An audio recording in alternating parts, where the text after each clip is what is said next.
Shot de biologia em anarquia celular.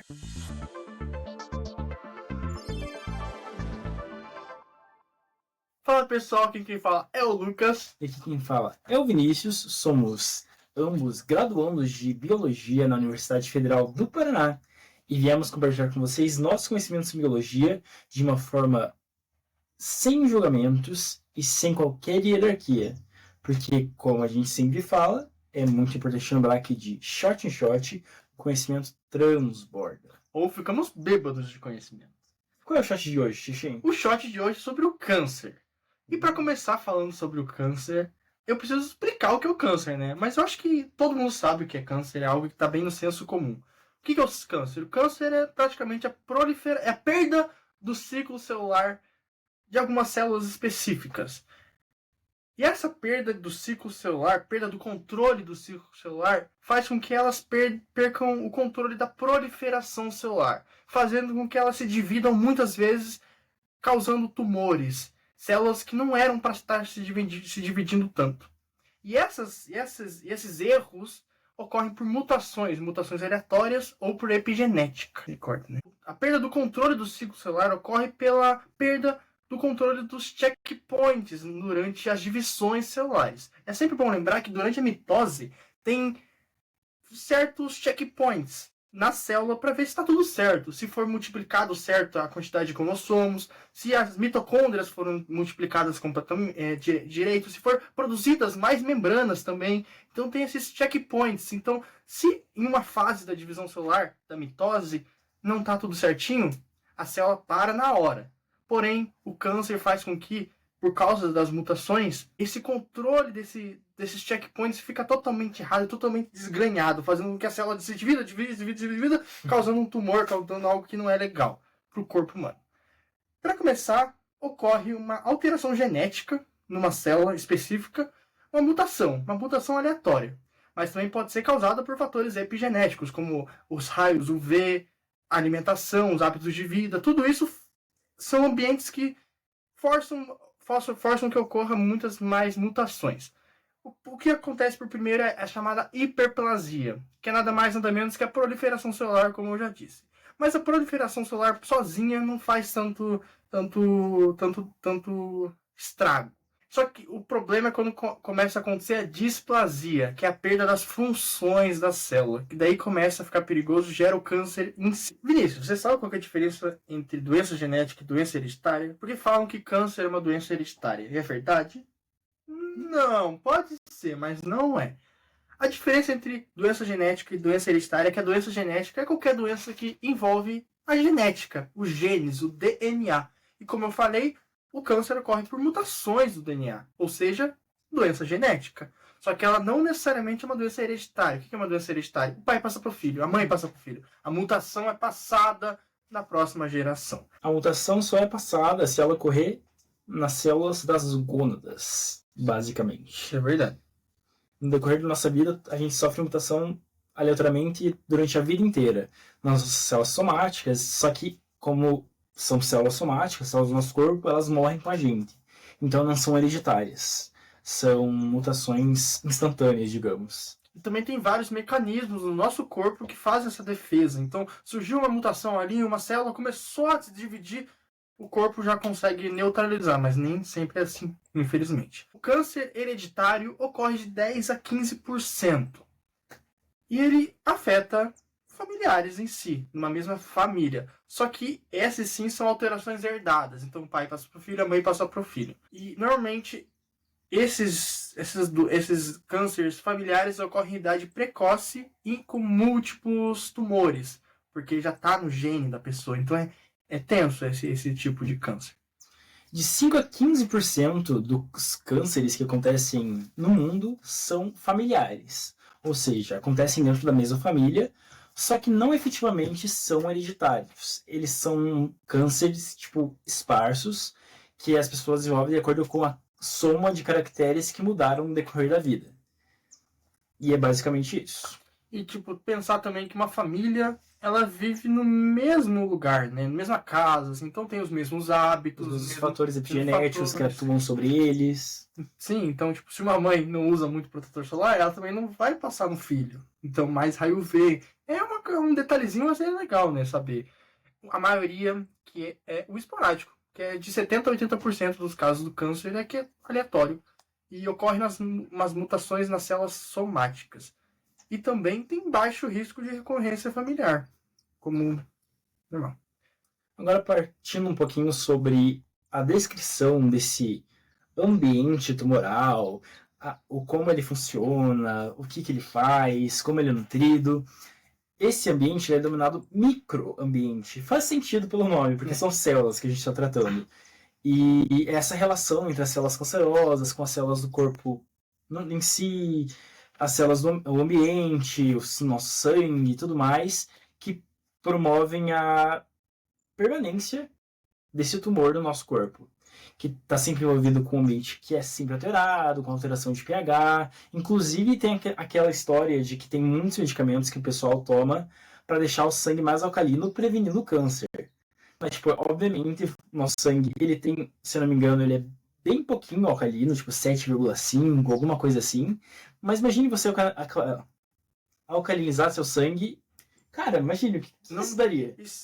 Nem, assim, vamos lá, pegamos uma água que é bem pH bem alto. Tomamos água, cai no estômago, o estômago é ácido, pronto, acabou a história. Mas a gente está falando disso porque nesse microambiente tumoral o pH fica mais ácido por causa das ações das células. Então, as células cancerosas são células tóxicas. São aquele seu namorado tóxico que toma tudo, Toma tudo, basicamente. Pega as células ao redor, coloca todo mundo contra você. E mais ou menos isso. Que safado. E pegando isso que o meu amigo Chechen falou, essas células, elas tornam as nossas próprias células contra a gente, basicamente. Muitos dos linfócitos, que são nossas células de proteção, nosso sistema imunológico, são participantes desse microambiente e elas são receptoras das partículas que são negativas para o nosso corpo. Ou seja, essas células, elas deveriam perceber o tumor, mas ao invés disso elas se juntam a ele e demonstram para o nosso corpo que essas células elas fazem bem sim para o nosso corpo, as mantendo. Então por isso é muito difícil a detecção do câncer, porque o nosso corpo não vê problema nele muitas das vezes. Sim, são essas células T que são células que trabalham a nosso favor, só que as células do câncer podem enganar elas, fingindo que são células do próprio corpo. Então é coisa feia mesmo. Só que chega um momento que as células cancerosas tomaram bastante lugar, tem um microambiente bem organizado já, só que eles precisam de mais oxigênio e mais nutrientes.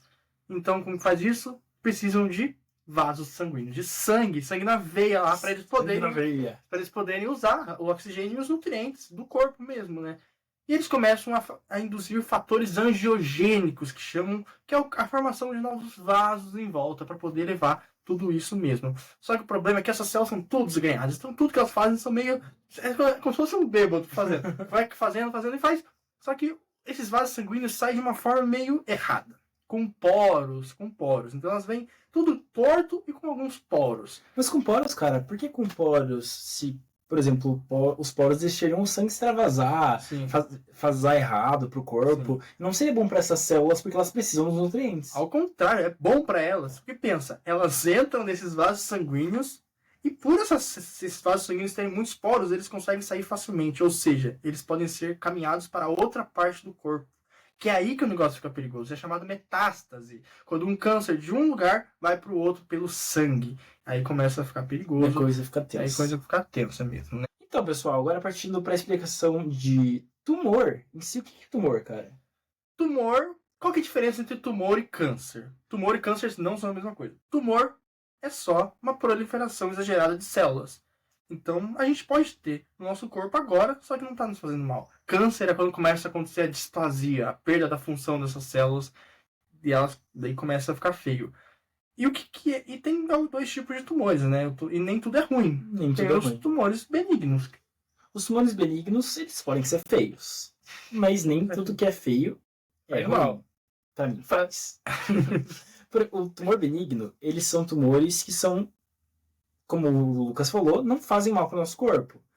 mas eles são baseados na proliferação celular descontrolada, só que as células dessa proliferação são parecidas com as células encontradas no tecido de origem da proliferação tumoral.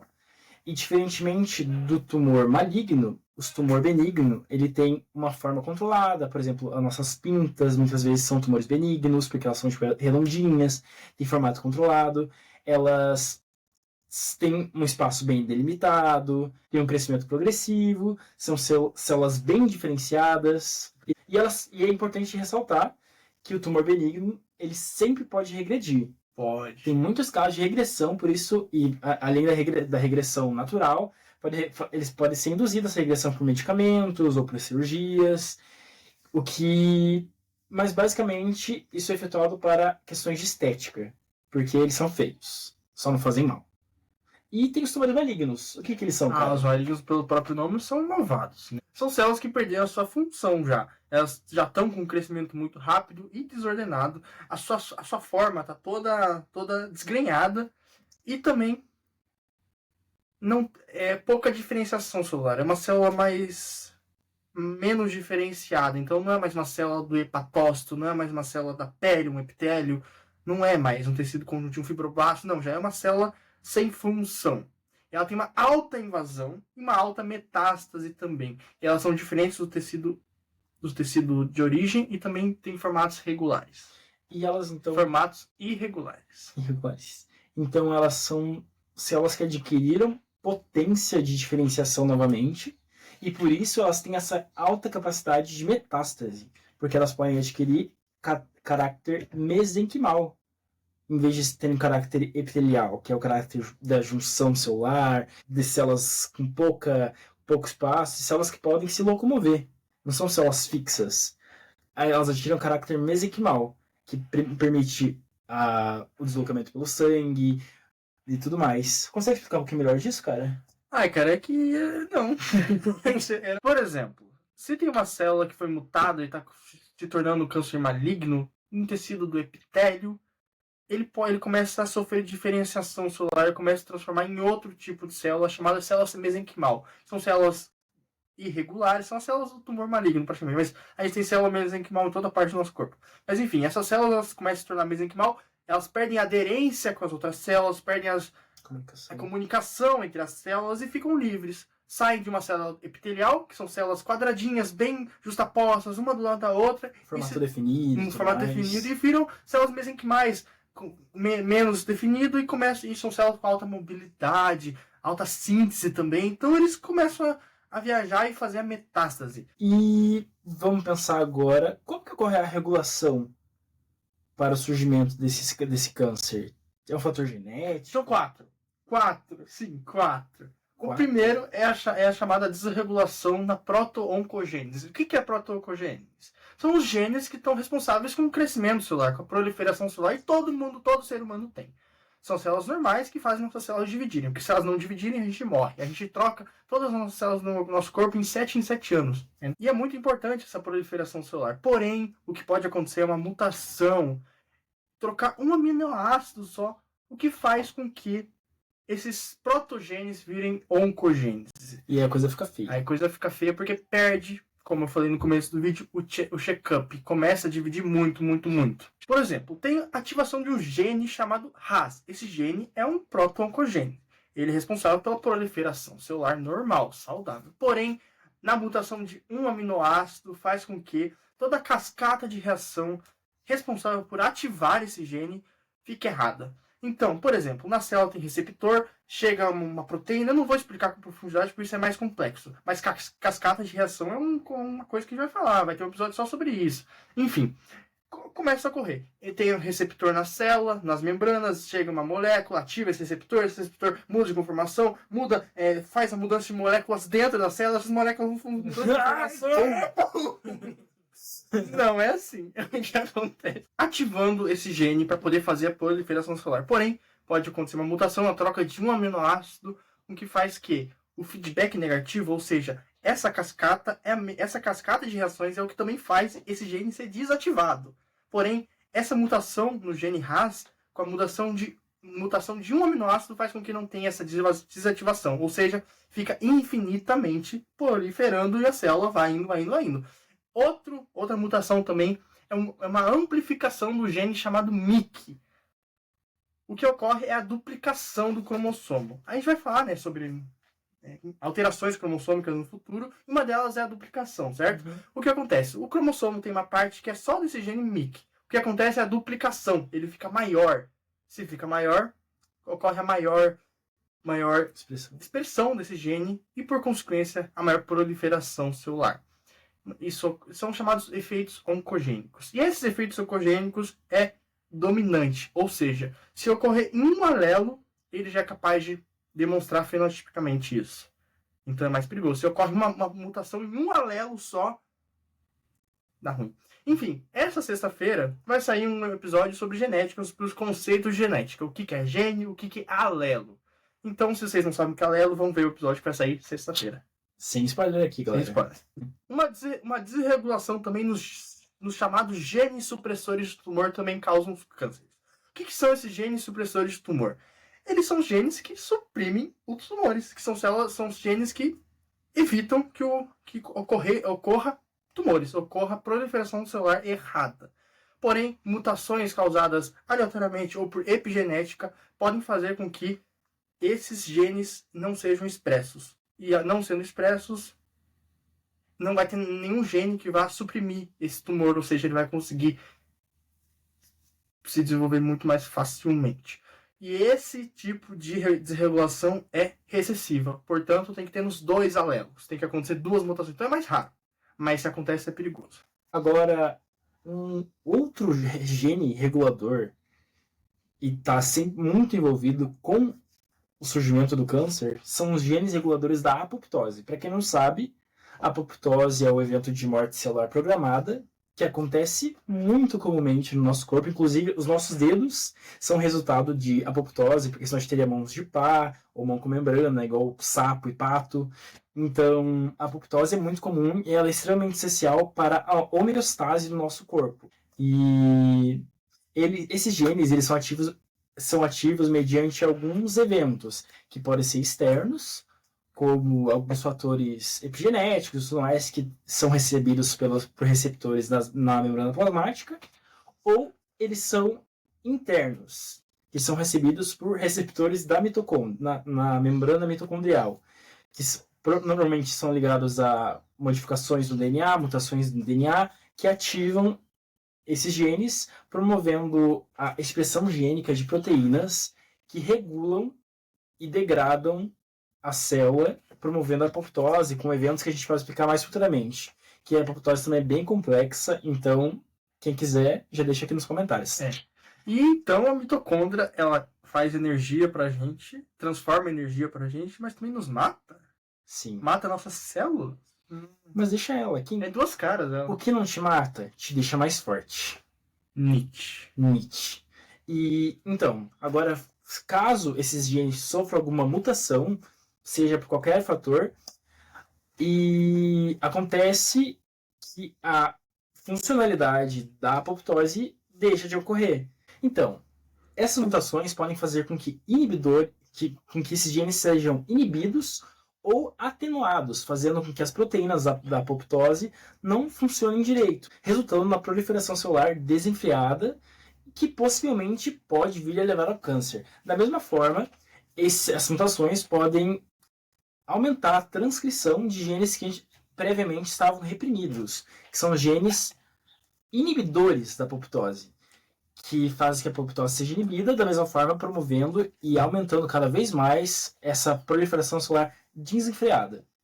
E essa resistência aos sinais de apoptose é extremamente comum em todo tipo de câncer. Esse é um fator que é sempre testado em laboratórios para a confirmação da existência de um processo cancerígeno. Interessante, cara, interessante. E o último dos reguladores do câncer são os genes de reparo do DNA. Que os genes de reparo do DNA, eles possuem função essencial para a garantia da nossa vida. Porque eles sempre estão lá verificando as proteínas, no caso, expressas por esses genes. Estão sempre lá verificando se a duplicação ocorreu de maneira correta, se o pareamento entre as bases e os nucleotídeos está sendo correta. Então, caso ocorra a mutação desses genes, não vai ter essa verificação, essa certeza de que o DNA está sendo pareado corretamente, que não tem nenhuma mutação letal no nosso DNA. Então, por isso, essa acumulação de fatores, de mutações, pela não existência, pela não expressão desses genes de acordo com as mutações, fazem com que, possivelmente, os cânceres surgirá sim, levando ao acúmulo de erros no DNA. E levando a tumores malignos. Falando sobre tudo isso, e acho que é algo importante frisar, cara, que a gente precisa curar o câncer, né? Precisamos curar. Hoje em dia já é uma doença que dá 95% dos casos são controlados e tudo mais, porém, existem outras doenças que matam e tudo mais. E qual que é o papel do conhecimento nisso, cara? Muita gente desmerece o nosso trabalho de biólogo, né? Por que a gente está estudando? O Vinícius, ele faz estágio de formiga. Ele fica fazendo quadrinho com formiga. O cidadão comum vai pensar, que esse pessoal tá gastando dinheiro público do meu bolso, dos impostos, pra ficar vendo formiga. Mas pensa comigo, formiga é bonitinho pelo menos. Então você pega um alfinetezinho, coloca na formiga e coloca no quadrinho, pra você colocar no teu quartinho. E daí fica legal. Mas enfim. E tem os fungos também. Por que vai estudar fungo? Alga, bactéria. Bactéria é até plausível, né? Dinossauro já foi, paleontologia já foi, não tem mais dinossauro, né? Espécie evolução, por que a gente vai aprender isso? Simplesmente porque sim, porque é importante, cara, é importante. Quantas plantas medicinais não tem na natureza que a gente não descobriu? Quantos fungos? Qual que é a atuação dos fungos? A atuação dos fungos na nossa saúde? A cura de doenças, de epilepsia e tudo mais, de maconha medicinal e tudo mais. É importante lembrar que a penicilina surgiu como? Através de um fungo. Na cagada. Se a gente não soubesse que existiam fungos e que fungos podem sim produzir antibióticos, olha tão fodidos que a gente já tá hoje em dia, sabe? Por questões de bactérias e tudo mais. Então olha que legal saber disso. Então agora imagine a gente aplicando, investindo nesse conhecimento. Não, por exemplo, a penicilina foi ao acaso que foi descoberta, mas olha o tanto de medicamentos, o tanto de vacinas, o tanto de características que a gente tem para aprender e para desenvolver ainda com o conhecimento biológico. Seja estudando os animais, por exemplo, formiga. A vida em sociedade delas é magnífica, tem tanta coisa para a gente aprender com elas ainda que pode ser aplicada sim na nossa sociedade. Então, sim, a gente tem que estudar formigas e tantos inúmeros outros organismos que a gente tem para estudar e para descobrir ainda. Por exemplo, o tardígrado, cara. O bicho vivia no espaço. A galera... Ei, Elon Musk! Ei, você não quer ir pro espaço, cara? Vai com os tardígrados e aprende. O que as pessoas acham que é inútil não é tão inútil assim. E outra coisa, o saber pelo saber também é lindo. Saber. A gente estuda mitocôndria porque é bonito saber. Tudo tem que ter justificativa? Não precisa tudo ter uma utilidade. Ela pode ter, como a gente falou, em questão da medicina e também economicamente, também para aumentar a produção de comida, aumentar, né, tudo mais. Só que também o saber por saber é bom. Estudar formiga porque é interessante entender a evolução, entender nosso passado, como o ser humano é, como ele foi. Isso para todas as ciências, tanto naturais quanto humanas, como as exatas também. Tudo é muito importante, mesmo não tendo uma utilidade tão específica. Então, sim, vamos continuar estudando minhoca. Amém. Minhoca voadora, minhoca rotífera, minhoca nadadora, minhoca com pezinho na água, minhoca explosiva, minhoca mutante que joga pro bosta pra fora.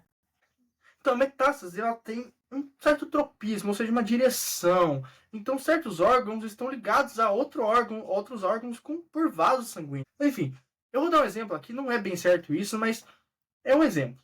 Por exemplo, o pulmão. Se ocorrer um câncer no pulmão, o pulmão tem muita ligação com o coração, né? Ele leva o sangue oxigenado para o coração. Então, tem uma certa ligação ali dos dois sangues. Portanto, uma ligação dos vasos sanguíneos. Portanto, tem um certo tropismo. Então, um câncer que estava no pulmão pode ir para o coração. É mais ou menos assim, mas não é bem assim. Da mesma forma que, literalmente, todos os órgãos do nosso corpo vão para o pulmão de alguma forma ou outra. são ligados com ele. Então, qualquer câncer, qualquer metástase que pode ocorrer em qualquer parte do nosso corpo vai, de uma forma, ser levado ao pulmão. Então, como o Lucas falou, o câncer tem sintropismo. Ele tem sempre uma direção, a metástase. E células imortais? Essa é o Wolverine da célula. Enfim, o que acontece? Nós temos os telômeros, que a gente vai falar sexta-feira. O que é o telômero? Espera aí.